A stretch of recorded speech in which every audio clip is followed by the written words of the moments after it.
नमस्कार दोस्तों, मैं राकेश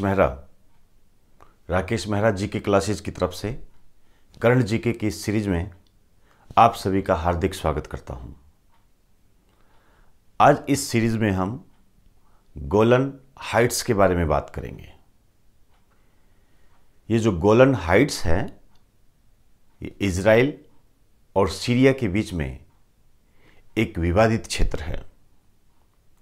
तो इस पर और किस तरीके से क्वेश्चन पुटअप किए जा सकते हैं, तो इसके लिए हमें इसको ज्योग्राफिकल स्थिति से जोड़ना पड़ेगा। ज्योग्राफी से जोड़कर हम ये जानने का प्रयास करेंगे कि इस पर किस तरीके से क्वेश्चन बनेंगे। तो इसको व्याख्या के साथ करते हैं, साथ में बने रहिए। Golan Heights,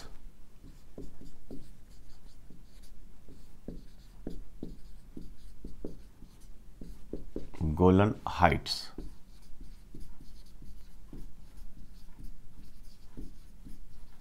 Golan Heights. सबसे पहला तो पॉइंट यही बनता है कि इजराइल और सीरिया के मध्य विवादित क्षेत्र है।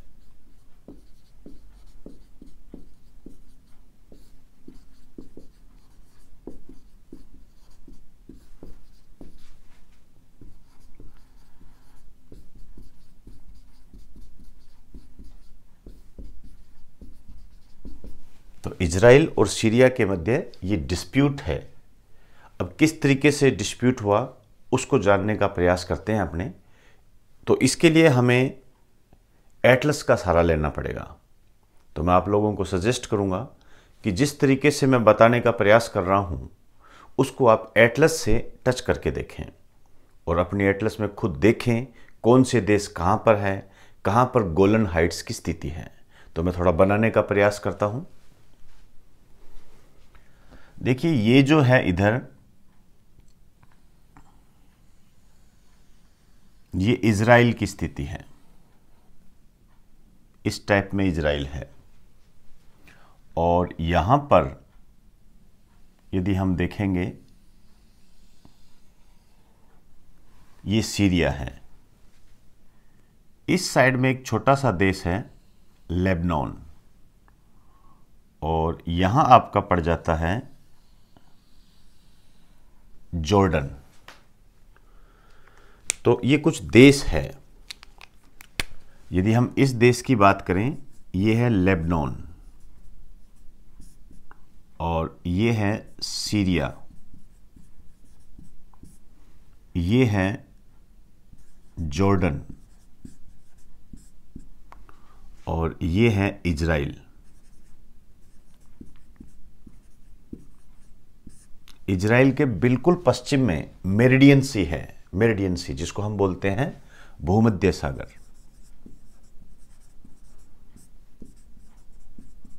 भूमध्य सागर है। अब हमारा जो टॉपिक है वो है गोल्डन हाइट्स। ये कहां है? Sorry, golden height, Golan Heights ये यहां पर है, इस स्थिति में है।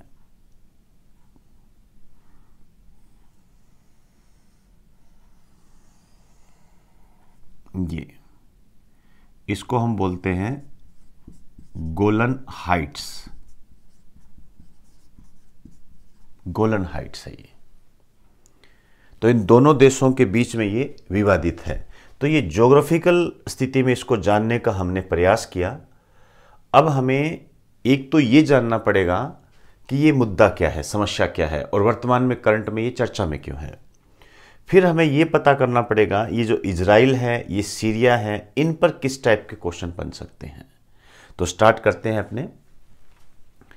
हुआ क्या था, 1967 में इजराइल और सीरिया के बीच में एक युद्ध हुआ। उस युद्ध में क्या किया, इजराइल ने जो सीरिया का ये गोल्डन हाइट्स था इस पर कब्जा कर लिया। जब इस गोल्डन हाइट्स पर कब्जा कर लिया उसके बाद में ये अभी इसको जो इजराइल है, इजराइल ने इस पर अपना अधिकार कर लिया। अधिकार में करने के बाद में टाइम बीतता गया तो मार्च 2019 में, अभी पिछले कुछ दिनों पहले ही, अमेरिका ने ये कहा कि गोलन हाइट्स पर इजराइल का अधिकार है। गोलन हाइट्स पर इजराइल का अधिकार है, तो फिर सीरिया ने कहा कि यदि ऐसा है कि आप इसको अधिकार दे रहे हो तो फिर हम इसे वापस प्राप्त करेंगे। अर्थात सीरिया ने गोलन हाइट्स को वापस प्राप्त करने का संकल्प लिया। तो ये करंट की न्यूज़ है। अब इस पर आगे किस तरीके से कोई चर्चा होती है या किस तरीके से कोई पॉइंट्स बनते हैं वो आने वाला वक्त बताएगा। फिलहाल इसमें हम ये कह सकते हैं, आप साथ साथ लिखते जाइए, संबंधित युद्ध,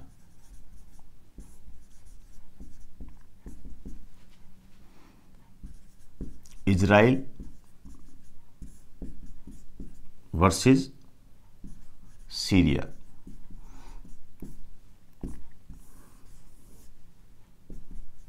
(1967)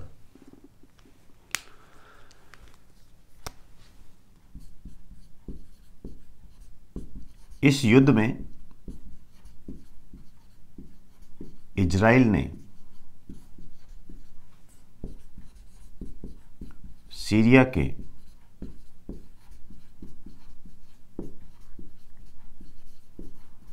गोलन हाइट्स पर अधिकार कर लिया।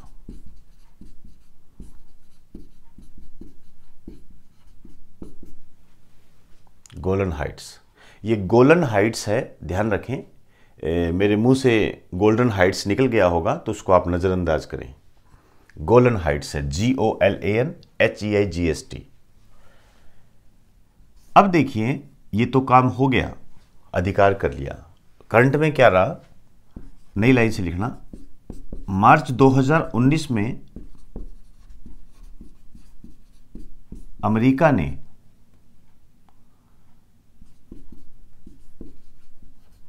गोलन हाइट्स पर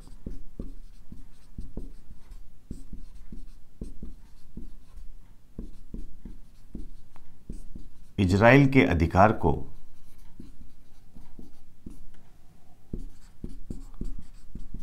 स्वीकृति दी, मतलब एक्सेप्ट कर लिया। दरअसल क्या है, इजराइल ने जो इस पर अधिकार किया था उसको अंतर्राष्ट्रीय मान्यता नहीं मिली, लेकिन अभी अमेरिका ने ये बात कहकर कि गोलन हाइट्स पर इजराइल का अधिकार है, ये कहकर एक पूरे विश्व समुदाय में खलबली मचा दी। अब देखिए, ऑब्वियसली बात है, अमेरिका एक बड़ा राष्ट्र है, विश्व राष्ट्र है, यदि विकसित राष्ट्र है, यदि ये कुछ बात कहता है तो ऑब्वियसली बात है उसका प्रभाव पड़ता है। तो इसी के जवाब में सीरिया ने क्या कहा, नई लाइन से लिखना। इस पर सीरिया ने गोलन हाइट्स को वापस प्राप्त करने का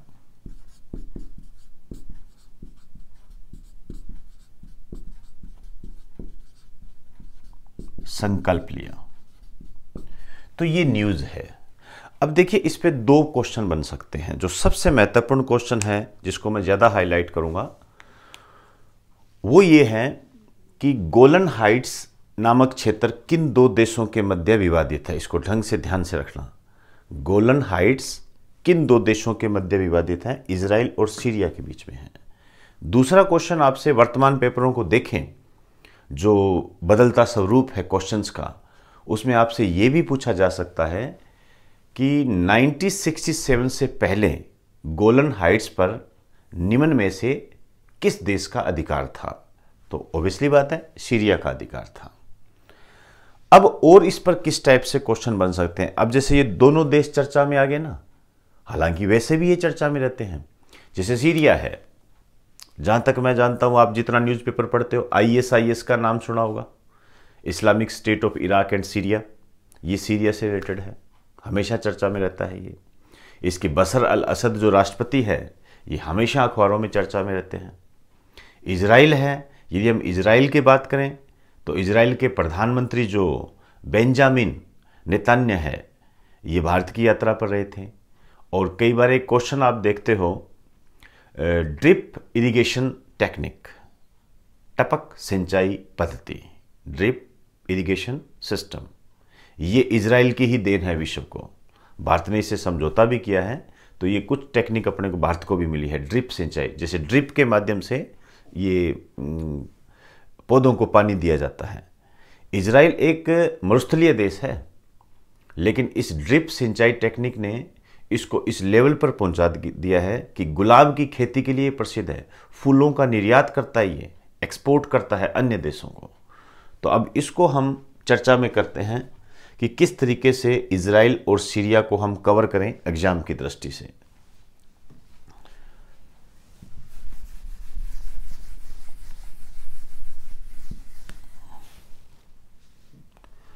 सबसे पहले मैं सीरिया की बात करूंगा। सीरिया की जो राजधानी है, कैपिटल, ये है दमिश्क। ध्यान रहे, स्थिति मैंने आपको इसके अंदर बता दी है और आपको ज़्यादा जानने की जरूरत नहीं है। और इसके जो राष्ट्रपति है ये है बशर अल असद। ये ध्यान रखें। आपने कई एग्जाम में देखे होंगे, विभिन्न देशों के राष्ट्रपति पूछ लिए जाते हैं या प्रधानमंत्री पूछ लिए जाते हैं। ये तभी पूछे जाते हैं जब या तो वो चर्चा में होते हैं या नए बने होते हैं या भारत के साथ उनका कोई रिलेशन होता है। यदि किसी भी अन्य देश के राष्ट्रपति या प्रधानमंत्री या राष्ट्राध्यक्ष का भारत के साथ कोई रिलेशन चर्चा में रहता है तो वो इंपॉर्टेंट होता है एग्जाम की दृष्टि से। अब देखिए, जो सीरिया है ये ISIS के कारण चर्चा में रहता है, चर्चित रहता है। थोड़ी सी मैं ISIS की बात करूंगा। ये जो ISIS है इसका पूरा नाम है Islamic state of Iraq and Syria. अब देखिए होता क्या है। अब ISIS है, नॉर्मल आप जान लीजिए और आप जानते भी हो इस चीज को। ISIS क्या है? एक कट्टर संगठन है। ये इस्लाम धर्म से संबंधित है और विभिन्न देशों में ये आतंकवादी गतिविधियों को अंजाम देता है। इसका मानना है कि इस दुनिया में केवल इस्लाम ही धर्म है। खैर, जो भी है, आपसे यहां पर जो क्वेश्चन पूछा जाएगा वो ये पूछा जा सकता है कि ISIS का पूरा नाम क्या है। हैरत वाली बात नहीं है, आप मान के चलिए आपको थोड़ी सी बात में कंफ्यूज कर देगा। जैसे आपसे पहला ऑप्शन दे दिया Islamic state of Iraq and Syria, Iraq and Syria. दूसरा ऑप्शन धीरे से अब क्या कर देगा वो, Islamic state of Iran and Syria. अब इराक और ईरान ये दो ऐसे देश हैं, इसमें स्टूडेंट हमेशा कंफ्यूज रहता है। जैसे एक क्वेश्चन आता है, कई बार हम क्लास में भी चर्चा करते हैं, मेसोपोटामिया की सभ्यता। ये एक सदाबहार क्वेश्चन है, मेसोपोटामिया की सभ्यता। अब यदि हम बात करें कि मेसोपोटामिया की सभ्यता किस देश की सभ्यता है, तो उसमें दो ऑप्शन देता है, एक देता है इराक, एक देता है ईरान। अब यहां पर क्या होता है, बच्चे हमेशा कंफ्यूज रहते हैं, इराक की, ईरान की। ध्यान रखें, मेसोपोटामिया की सभ्यता इराक की सभ्यता है। चलिए, अब मैं बात करूंगा इजराइल के बारे में।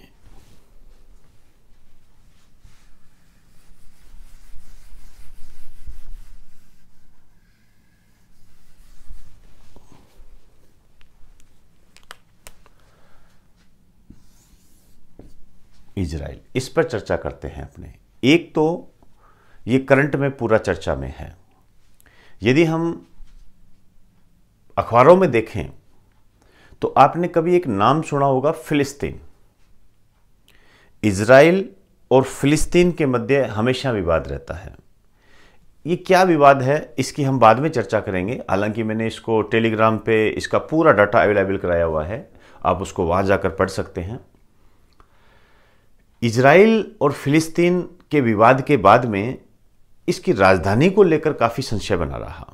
कभी अमेरिका ने इंटरफेयर किया, कभी रशिया वगैरह, ये इंटरफेयर करते रहते हैं इसके अंदर। इस इंटरफेयर के बाद जुलाई 2018 में इसने अपनी राजधानी घोषित की और उसका नाम रखा इसने संयुक्त यरूशलेम। ये ध्यान रहे,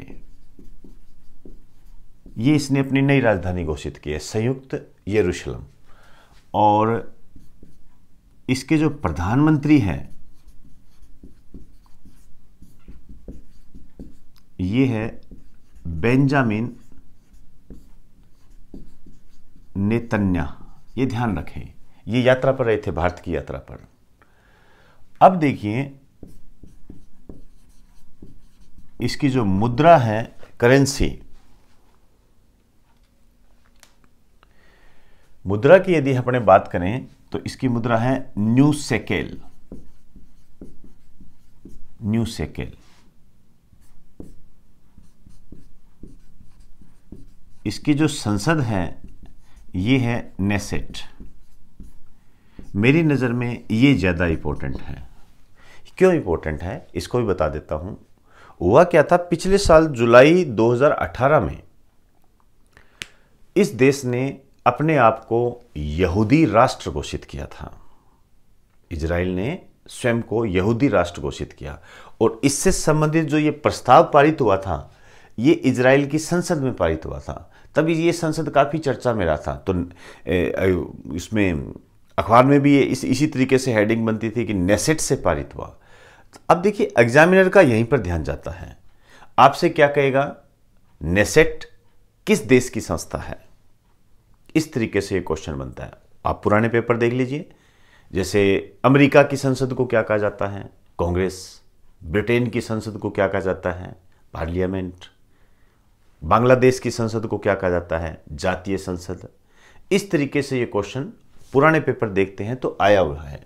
तो इसकी संसद का नाम नेसेट है, ध्यान रखें। एक पॉइंट और ध्यान रखें, यहीं पर लिख दीजिए, जुलाई 2018 में इजराइल ने स्वयं को यहूदी राष्ट्र घोषित किया। यह भी अपने आप में एक महत्वपूर्ण चीज है। अभी हाल ही में किस देश ने स्वयं को यहूदी राष्ट्र घोषित किया है, इस टाइप का क्वेश्चन बन सकता है इसमें। अब देखिए इजराइल को जो वर्ल्ड में जो जाना जाता है, यदि मैं बात करूं तो दो बातों के कारण जाना जाता है विशेष। एक तो यहां की जो सबसे एक महत्वपूर्ण एजेंसी है मोसाद, ये बहुत चर्चा में रहती है मोसाद। आप लिख दीजिए, इजराइल की विश्व प्रसिद्ध गुप्तचर एजेंसी है ये।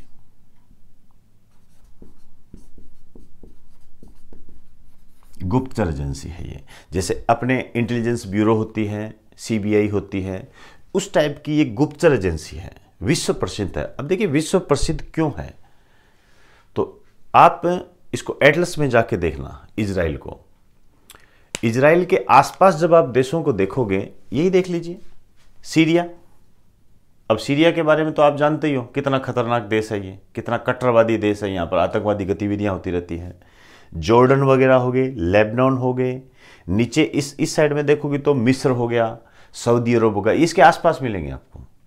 ये जितने भी सारे देश हैं, ये सारे देश इजराइल के एंटी है, सारे देश इजराइल के एंटी है।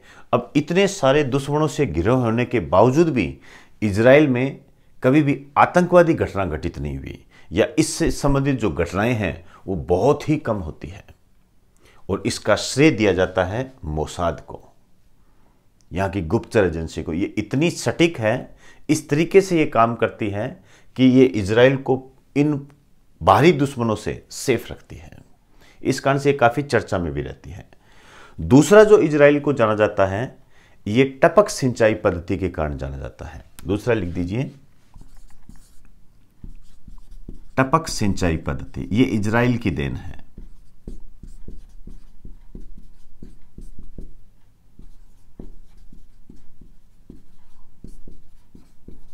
इजराइल की देन है, इसको इंग्लिश में बोलते हैं ड्रिप इरिगेशन टेक्निक। मैंने अभी थोड़ी देर पहले ही बात की थी आपसे। ड्रिप इरिगेशन पे ये जो टेक्निक है, इसमें क्या होता है, जैसे हम अपने ड्रिप चलाते हैं तो ग्लूकोज जैसे बूंद बूंद नीचे गिरता है। इससे क्या होता है, जब हम इस पत्ती से पानी को डालते हैं तो पौधे को पूरा पानी मिलता है और कम पानी में आवश्यकता को पूरा किया जा सकता है। इसी कारण से इजराइल जो है फूलों के निर्यात में सबसे आगे है और इसका बैकग्राउंड ये है कि ये मरुस्थलीय राष्ट्र है, यहाँ पे मरुस्थल ज़्यादा पाए जाते हैं, लेकिन फिर भी इसने इस पद्धति के माध्यम से अपने आप को इतना डेवलप किया है कि यह कई वस्तुओं का निर्यात करता है, विश्व को निर्यात करता है, एक्सपोर्ट करता है। तो ये हमने गोलन हाइट्स को लेकर कुछ चर्चाएं की, जिसके तहत अपनों ने इजराइल और सीरिया को ज्योग्राफी के माध्यम से समझने का प्रयास किया। तो आज हमने इस टॉपिक को ज्योग्राफी और पॉलिटिकल बैकग्राउंड से जोड़ा है। देखो दोस्तों, कोई भी टॉपिक्स आता है, किसी भी तरीके का टॉपिक आता है, उसको अन्य तरीकों से जोड़ने का प्रयास करें। जैसे हम यदि इस टॉपिक की बात करें तो हमने देख लीजिए गोलन हाइट्स को लेकर किस तरीके से इसको हमने तैयार किया। ऐसे हर टॉपिक को तैयार करने का प्रयास किए।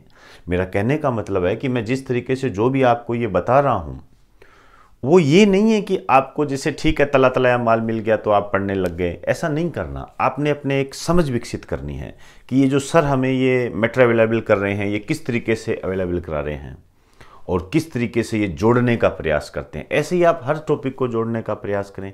इससे आप में खुद में क्या होता है, बौद्धिक क्षमता पैदा होता है, इंटेलेक्चुअल पावर पैदा होती है आप में, जो कि आपके भविष्य के निर्माण के लिए बहुत आवश्यक होती है। ऐसा नहीं है कि ये चीज़ें आपके एग्जाम को क्लियर करने में सहायक होगी, आने वाले भविष्य में ये काफ़ी सहायक सिद्ध होती है। तो दोस्तों, आज हम इस सीरीज में यहीं तक रखेंगे। इस सीरीज को ज़्यादा से ज़्यादा सब्सक्राइब करें, ज़्यादा से ज़्यादा शेयर करें और ज़्यादा से ज़्यादा लाइक करें। धन्यवाद।